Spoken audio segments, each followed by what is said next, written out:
Viral po ang isang lola sa Tuguegarao dahil sa laki ng bukol sa kanyang ulo. Hirap na siyang makakita at makarinig. Pero sa kabila po niyan, nananatili siyang matatag at nagpapatuloy sa laban ng buhay. Narito ang report ni Bea de Guzman. Ang laking bukol sa ulo ni Lola. Ano kaya ang kwento sa likod nito? Dito sa Tuguegarao City, nakatira ang 83 taong gulang na si Maria Daraway Soriano. Balo, may 9 na anak. Kasama niya sa bahay ang kanyang manugang at ika-5 anak. Sa tulong ng video uploader na si Julie Ganaban at ng kanyang pamilya, nakakwentuhan natin mismo si Lola Maria. Pero dahil sa bukol, hindi na nakakakita at nakakarinig ang kanang mata at tenga niya. Salamat, ma'am. Thank you. Pwede niyo po bang ikwento paano nagsimula yung bukol?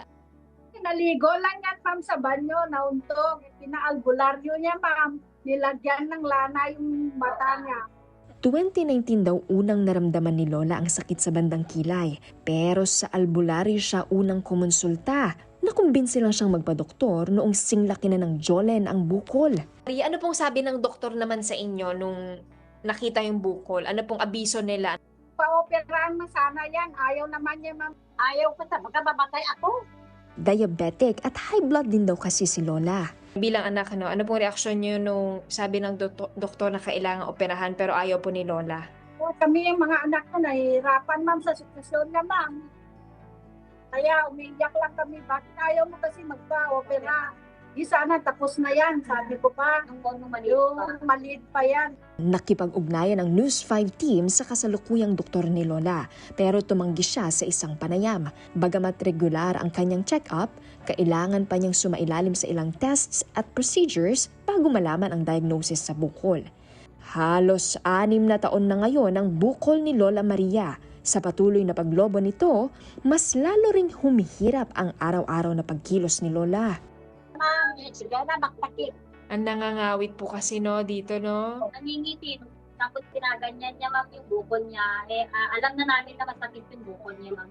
Pero giit ni Lola, panatag siya sa desisyon niyang hindi magpa-opera.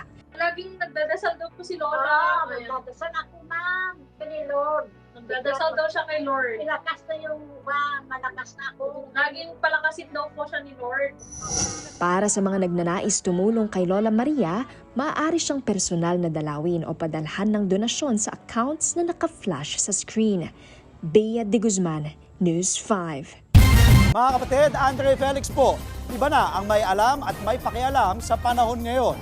Para po sa tuloy-tuloy na balitaan sa Frontline kahit weekend, mag-follow at mag-subscribe na sa social media pages ng News 5.